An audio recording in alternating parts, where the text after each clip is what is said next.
Hi friends, welcome back to మాటే మంత్రం Telugu audio stories. ఈరోజు మనం చదువుకోబోయే కథ ప్రేమగా మారిన పంతం 34వ భాగం. ఈ కథ కనుక మీకు నచ్చినట్లయితే తప్పనిసరిగా ఒక లైక్ ఇవ్వండి. అలాగే ఈ కథ పైన మీ అమూల్యమైన అభిప్రాయాన్ని ఓ చిన్న కామెంట్ ద్వారా తెలియచేయండి. మన మాటే మంత్రం ఛానల్ని సబ్స్క్రైబ్ చేసుకోండి, షేర్ చేయండి. ఇక కథలోకి వెళ్దామా? ప్రేమగా మారిన పంతం 34వ భాగం. అబ్బా, ఇలా ప్రతిదానికి మొట్టికాయలు వేశావంటే నేనింక పెరగనమ్మా, ఇలా కొట్టకు అన్నాడు తలపై రుద్దుకుంటూ. ఒరే నాయనా, ఇప్పటికే గుమ్మాలు తగులుతున్నావు. నువ్వింకా పెరిగితే నేనిప్పుడు గుమ్మాలు మార్పించలేనురా. అందుకే అప్పుడప్పుడు ఇలా ముడుతూ ఉంటానులే అని నవ్వుతూ ఇంకో మొట్టికాయ వేసింది జయంతిదేవి. అది చూసి శశి పగలబడి నవ్వింది. జయంతిదేవి కూడా ఆ నవ్వుకు జత కలిపింది. అదంతా చూస్తున్న లక్ష్మి, తాయారమ్మ కూడా ఆ నవ్వుకు శృతి కలిపారు. అందరినీ అంత సంతోషంగా చూస్తుంటే ఆ సంతోషంతో మనసు నిండిపోయింది శోభన్కి. ఓ మగవాడికి ఇంట్లో అంత సంతోషంగా ఉండటం కంటే ఇక కావాల్సింది ఏముంటుంది? ఎప్పుడు ఊరికే వాళ్ళని ఏదో ఒకటి అని ఏడిపిస్తుంటాడు, కానీ వాళ్ళు అలా ఉండటం చూసి తనెంతో సంతోషపడతాడు. తన జీవితంలో అతి ముఖ్యమైన భాగం వాళ్ళిద్దరూ. వాళ్ళ సంతోషమే తనకు కావాల్సింది. ముఖ్యంగా అమ్మ. తనకు ఊహ తెలిసిన దగ్గర నుంచి అమ్మ మనసారా నవ్వటం కూడా చూడలేదు తానెప్పుడు. పాపం, ఇన్నేళ్ళు కష్టాలన్నీ భరిస్తూ తన కోసమే బ్రతికింది. శశి వచ్చిన తర్వాత ఆమె మనస్ఫూర్తిగా నవ్వటం చూస్తున్నాడు. ఆమెకు మొదటి నుంచి ఉన్న కష్టాలు చాలవని తాను పెద్ద అయిన తర్వాత జులాయిగా తిరుగుతూ అమ్మని ఇంకా బాధ పెట్టాను. తన భవిష్యత్తు గురించిన ఆలోచనలతో అమ్మ దిగులు పడేది. అమ్మను చిన్నప్పటి నుంచి అలాగే చూడటం అలవాటైన తనకి అమ్మ అలాగే ఉంటుంది అనుకున్నాడు. కానీ ఆమెను సంతోషపెట్టడానికి ఎప్పుడూ ప్రయత్నించలేదు. శశి తన జీవితంలోకి వచ్చాక ఆమె చెప్పే వరకు అమ్మ బాధపడుతున్న విషయం కూడా తనకు తెలియదు. అంత మూర్ఖంగా ఉన్నాడు తను. ఈ బంగారు తల్లి తన జీవితంలోకి ప్రవేశించాక అమ్మ మొహంలో సంతోషాన్ని, ఆమె మనస్ఫూర్తిగా నవ్వటాన్ని చూడగలుగుతున్నాడు. అందుకే శశి మీద ఇష్టం, ప్రేమ రోజురోజుకి పెరిగిపోతుంటాయి. శశికి ఏం చేస్తే తన రుణం తీరుతుంది? తను ఆమెను ప్రేమించటం తప్ప ఇంకేం చేయగలడు? ఆమె పంచే ప్రేమలో తను చూపే ప్రేమ ఏపాటిది అనిపిస్తుంది తనకే. భర్తని ఎవరైనా ప్రాణంగా ప్రేమించవచ్చు, కానీ అత్తగారిని కన్న తల్లి కంటే ఎక్కువగా చూసుకునే కోడలు రావటం నిజంగా ఏ జన్మలోనో ఆ భర్త చేసుకున్న అతిపెద్ద పుణ్యం. ఒక అపురూపమైన జీవిత భాగస్వామిని తనకు అందించాడు ఆ భగవంతుడు. ఆమెని అంతకంటే అపురూపంగా చూసుకోవాలి అనుకుంటాడు తాను. కానీ అంత అపురూపంగా చూసుకుంటున్నాడా అని అప్పుడప్పుడు తనకే అనుమానం వస్తుంటుంది. అలా ఆలోచిస్తున్న శోభన్ని, ఏంట్రా అలా వెర్రిముఖం వేసుకొని చూస్తున్నావు? కొంపతీసి తల మీద గట్టిగా కొట్టడంతో మతిగాని చెడిందా ఏంటి వీడికి అంటుంది జయంతిదేవి. అదేం లేదమ్మా, నాకు నిజంగానే ఈర్ష్యగా ఉంటుందమ్మా మిమ్మల్ని చూస్తే. ఈ 25 సంవత్సరాల్లో మా అమ్మని నేనెప్పుడూ ఇంత సంతోషంగా చూసి ఎరగను. శశి వచ్చిన కొద్ది రోజుల్లోనే ఎంత తేడా నీలో, నీ మనసులో సంతోషం నీ మొహంలో కనిపిస్తుందమ్మా. ఇదివరకు నువ్వు నవ్వటం నేనెప్పుడూ చూడలేదు. ఇప్పుడు మనస్ఫూర్తిగా సంతోషంతో నవ్వుతున్నావు. ఈ 25 సంవత్సరాల్లో నాకు చేతకానిది అతి కొద్ది రోజుల్లోనే శశి సాధించింది. నిజంగా శశి నా భార్యగా రావటం మనం ఏ జన్మలోనో చేసుకున్న అదృష్టం కదమ్మా అన్నాడు శోభన్. అవునానా, నేను ప్రతిరోజు అనుకుంటానురా ఈ మాట. నా బంగారు తల్లి తనతో పాటు సంతోషాన్ని కూడా తెచ్చింది ఈ ఇంటికి అంటూ శశికి మెటికలు విరుస్తుంది. నుదుటి మీద ముద్దు పెట్టుకుంది. వాళ్ళిద్దరినీ అలా అపురూపంగా చూస్తూ ఉండిపోయాడు శోభన్. నన్నిలా పొగుడుతూ ఉంటే మీకేం కడుపు నిండదు, కానీ ముందు తినండి. భర్తని అత్తగారిని ప్రేమగా చూడటం కూడా ఓ పెద్ద ఘనకార్యంలా చెప్తున్నారు ఇద్దరు, అంది శశి. అసలు ఊర్లో అందరూ ఏమనుకుంటున్నారో తెలుసా? చిన్నబాబు లాంటి భర్త, జయంతిదేవి గారి లాంటి అత్తగారు రావటం నేను మా అమ్మా నాన్న చేసుకున్న అదృష్టమని అంటారు అందరూ. ఇక్కడ మీరేమో రివర్స్లో చెప్తున్నారు అని నవ్వింది శశి. నీ విలువ వాళ్లకు తెలియదులే శశి, అనుభవిస్తున్న మాకే తెలుసు, అంది జయంతిదేవి. నా కొడుకు గురించి ఇలా చెప్పొచ్చో లేదో కానీ ఒక్క ఆస్తిలో మినహాయిస్తే నా కొడుకు అన్నింటిలో నీకంటే తక్కువనే. అది నేను ఒప్పుకుంటాను, అంది జయంతిదేవి. అదేం కాదు, మా ఆయన బంగారం. మా ఆయనంత బాగా భార్యని అత్తమామని ఎవరూ చూసుకోలేరు, అంటూ శోభన్ చేతిని తన చేతితో మెలివేసుకుంది. మీ ఇద్దరిలో ఈ ప్రేమ అన్యోన్యత చూసేనే నా మనసంతా సంతోషంతో నిండిపోతుంది. ఇదివరకు నా కన్నయ్యకు ఎలాంటి భార్య వస్తుందో, వాడి జీవితం ఎలా ఉంటుందో అని ఒకటే దిగులుగా ఉండేది. నీ ప్రవర్తన, నువ్వు వాడితో మెలిగే విధానం చూశాక నాకు ఇక అసలు దిగులు పడాల్సిన అవసరమే లేకుండా పోయింది. పైగా నాకు కూతురు లేని లోటును కూడా తీరుస్తున్నావు. అందుకే నేనింత సంతోషంగా నవ్వుతూ ఉండగలుగుతున్నాను, అంది జయంతిదేవి. పాపం, అది చూసి నా పిచ్చి కన్నయ్య తన వల్ల నేను బాధపడ్డాను అనుకుంటున్నాడు. వాడి కోసం బాధపడ్డానేమో కానీ వాడి వల్ల నేనెప్పుడూ బాధపడలేదు, అంది. మళ్ళీ స్టార్ట్ చేశారా అత్తాకోడళ్ళు ఇద్దరూ పొగుడుకోవటం? అయ్య బాబోయ్, ఇక తెల్లారిపోతుంది, అన్నాడు శోభన్ హాస్యంగా. అందుకే కదరా నీకు మొట్టికాయలు వేసేది, అంటూ అత్తాకోడళ్ళిద్దరూ చెరో పక్క నుంచి మొట్టికాయ వేశారు. అయ్య బాబోయ్, ఒక్కళ్ళే అనుకుంటే ఇద్దరు తయారయ్యారా? నేనింకెక్కడుండను, వెళ్ళిపోతున్నా, గుడ్ నైట్, అంటూ లేచి పైకి వెళ్ళాడు. గుడ్ నైట్ శశి, ఉదయమే లేవాలిగా, నువ్వు కూడా వెళ్ళి పడుకోమ్మా, అంటుంది జయంతిదేవి. గుడ్ నైట్ అత్తయ్య, అంటూ తను కూడా పైకి వెళ్తుంది. పైకి వెళ్ళగానే ఆమెను చుట్టేసి ముద్దులతో ఉక్కిరి బిక్కిరి చేశాడు శోభన్. అబ్బా, మీకేది వచ్చినా తట్టుకోలేం బాబు, అంది ఆయాసపడుతూ. ఏంటి ఏంటి ఈ ఆవేశం, అంటుంది శశి.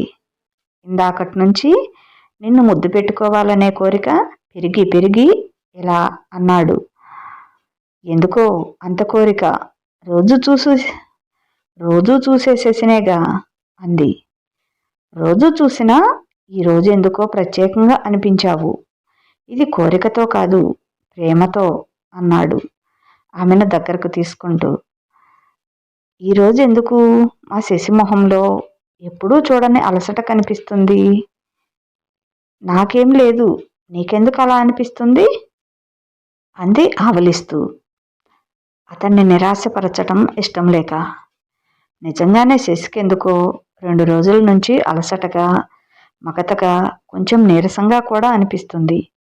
ఎందుకో తెలియటం లేదు. ఇన్ని రోజుల నుంచి ఆఫీసులో కూర్చొని ఇప్పుడు కొంచెం అటు ఇటు తిరిగి పనిచేయటం వల్లనేమో అనుకుంది.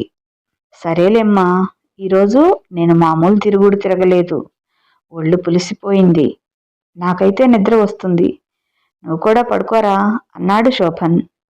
ఉదయమే లేపుతానులే, నేనేం ఊరుకోనుగా, అన్నాడు ఆమె పెదవులపై ముద్దు పెట్టుకుంటూ. అతని మెడ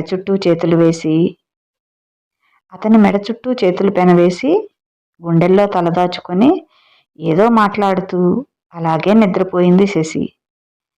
పిచ్చిపిల్ల, నిద్ర వస్తుంది పడుకుంటానని కూడా చెప్పదు, నేనెక్కడ బాధపడతానో అని. ఈ ప్రేమకే మేం ఫిదా అయిపోతుంది, అనుకున్నాడు శోభన్.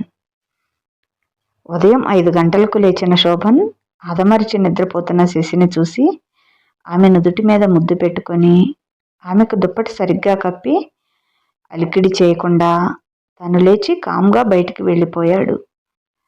6:30కి కానీ మెలకువ రాలేదు శశికి. అయ్యో ఏంటి ఈరోజు ఎంత పని ఉంది, ఇలానే పడుకున్నాను మొద్దులా, అనుకుంటూ చూస్తే శోభన్ లేడు. ఈయన లేచి కిందకి వెళ్ళినట్లున్నారు, లేపొచ్చు కదా, ఎంత తెల్లవారిపోయింది, అనుకుంటూ హడావుడిగా మంచం దిగపోయింది. ఒక్కసారిగా తల తిరిగినట్లయి అలాగే కూర్చుంది. అరే ఏంటిది? ఎప్పుడూ లేదు. పైత్యం చేసిందనుకుంటా. కొంచెం తేనె, అల్లం రసం కలిపి తీసుకుంటే తగ్గిపోతుందిలే అనుకుంటుంది. చిన్నగా లేచి బాత్రూంకి వెళ్తుంది. తన పనులు పూర్తి చేసుకుని స్నానం చేసి రెడీ అయి కిందకి వస్తుంది. అప్పటికే జయంతిదేవి గారు రెడీ అయి పని ఉందని పూజ కూడా పూర్తి చేసి కూర్చొని ఉన్నారు. అది చూసి సిగ్గుపడింది శశి. ఏంటమ్మా శశి, మొహం అదోలా ఉంది, కళ్ళు నీరసంగా కనిపిస్తున్నాయి అంది జయంతిదేవి. ఏమీ లేదత్తయ్యా, బాగానే ఉన్నాను. కొంచెం పైత్యం చేసిందనుకుంటా అనుకుంటూ వంటగదిలోకి వెళ్ళి కొంచెం అల్లం రసం తీసి తేనె కలుపుకొని నాకేసింది. ఇక తగ్గుతుందిలే అనుకుంటుంది. లేదు తల్లి, ఎందుకో ఎప్పుడూ లేనిది బాగా స్ట్రెస్ అయినట్లు అనిపిస్తున్నావు అంది జయంతిదేవి. రేపు ఓసారి హాస్పిటల్కి వెళ్ళి చూపించుకొనిరా తల్లి, నీకు పని ఒత్తిడి ఎక్కువ అవుతుంది అంటుంది. మీ అబ్బాయి కూడా రాత్రి అలానే అన్నారు. నాకేమీ అలా అనిపించటం లేదు మరి. పైగా ఈరోజు ఎక్కువసేపు కూడా నిద్రపోయాను. ఇంకా మీకెందుకు అలా అనిపిస్తుంది అంది శశి. అంతలో లక్ష్మి కాఫీ తెచ్చి ఇచ్చింది. తాయారంటీ ఎక్కడికి వెళ్ళింది? ఈరోజు నువ్వు తెచ్చావు అంది. చిన్నబాబు ఉదయమే తాయారమ్మ గారిని తీసుకుని వెళ్ళారు అంది లక్ష్మి. అవునా, వంట దగ్గరికి తీసుకెళ్ళినట్లున్నారు అనుకుంది శశి. అత్తయ్య గారు, మీరు కూడా ఇప్పుడే వస్తారా? అక్కడికి ఎమ్మెల్యే గారితో పాటు వస్తారా అంటుంది. ఇక్కడ కూర్చొని మాత్రం ఏం చేస్తాను? వస్తానులేమ్మా. ఇక్కడ ఒక్కదాన్నే కూర్చొని ఏం చేస్తాను? బోరుగా ఉంది అంటుంది జయంతిదేవి. సరే అత్తయ్య, అలాగైతే మీరు కొంచెం ఏమైనా తినండి, టాబ్లెట్స్ వేసుకోవాలి కదా అంది. మీరు కూడా కొంచెం తినండి చిన్నమ్మగారు, మీ మొహం ఏంటో వాడిపోయింది అంది లక్ష్మి. ఏంటి అందరూ కూడబలుక్కున్నట్లు ఒకే మాట అంటున్నారు అంది శశి. అంటే అదే నిజమని అర్థం. నేను బాగానే ఉన్నాను అంటావు నువ్వు అంది జయంతిదేవి గారు. లేదమ్మగారు, 2 రోజుల నుంచి గమనిస్తున్నాగా, చిన్నమ్మగారిలో ఏదో తేడా కనబడుతుంది అంటుంది లక్ష్మి. ఓ అదా, ఏమీ లేదు. ఇన్ని రోజుల నుంచి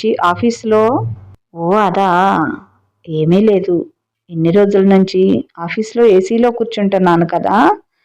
ఈ 2 రోజుల నుంచి కొంచెం అటు ఇటు తిరిగేటప్పటికీ గాలి ఎండ తగిలి అలా అనిపిస్తుందనుకుంటాలే అంది శశి. అంతేనా? నేను ఇంకేదో అనుకున్నానులే శశమ్మ అంది నిరుత్సాహంగా లక్ష్మి. ఆ మాటకి తళుక్కున ఓ మెరుపు మెరిసింది జయంతిదేవి మొహంలో. ఏమనుకున్నావు అంది అర్థం కాక శశి. ఇందాక దాని మొహం చూడగానే నాకు అలాగే అనిపించిందే లక్ష్మి అంది జయంతిదేవి గారు. వాళ్ళు దేని గురించి మాట్లాడుకుంటున్నారో అర్థం కాక, సరేలే అత్తయ్య, టైం అయిపోతుంది, ఇక లేవండి. లక్ష్మి, టిఫిన్ టేబుల్ మీదకి తెచ్చేసేయి, ఓన్లీ ఇడ్లీ అంటుంది. ఇద్దరూ టిఫిన్ తిని జయంతిదేవి టాబ్లెట్స్ అవి వేసుకునేటప్పటికి టైం చూస్తే 8 అవుతుంది. అత్తయ్య గారు, నా చీర బానే ఉందా? వేరే ఏదైనా చీర మార్చుకోనా అంటుంది శశి. ఇది డైలీ వేర్ శారీ కదరా, ఇంకోటి ఏదైనా కొత్తది కట్టుకొనిరా అంటుంది. సరే అత్తయ్య, మళ్ళీ వచ్చి చీర మార్చుకునే టైం ఉండదేమో, ఇప్పుడే మార్చుకొని వస్తా అంటూ పైకి వెళ్ళింది.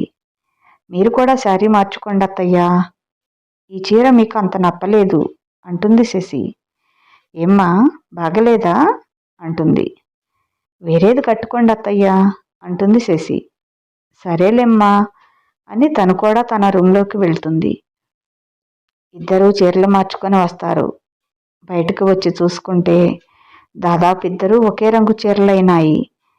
నవ్వుకున్నారిద్దరూ.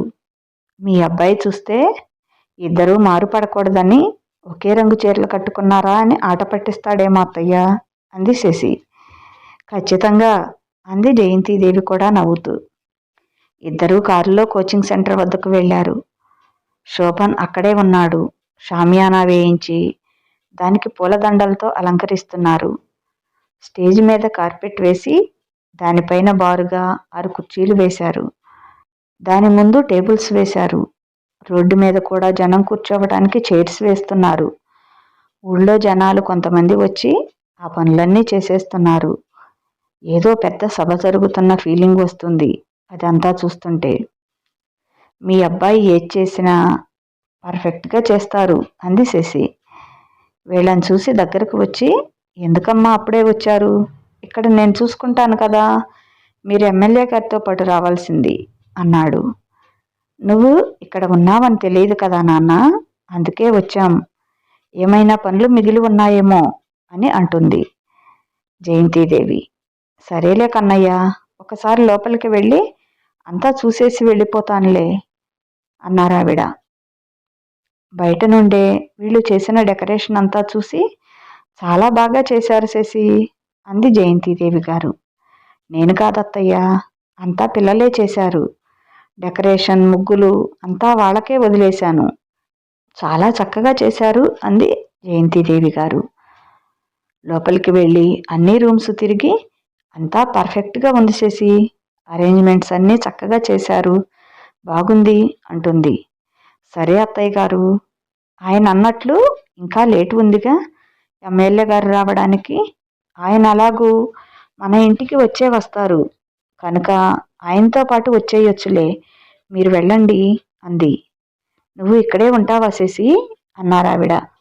అవునత్తయ్యా, పిల్లలు వస్తారు, ఎమ్మెల్యే గారికి స్వాగతం పలకటానికి కొంచెం వాళ్ళకి ట్రైనింగ్ ఇవ్వాలి అని. అసలు వాళ్ళు నాకంటే ఫాస్ట్గా ఉన్నారు, నేను చెప్పకముందే అన్నీ చేసుకుపోతున్నారు. నాకే ట్రైనింగ్ ఇస్తారేమో రివర్స్లో అని నవ్వింది. సరే అని బయటికి వస్తారు.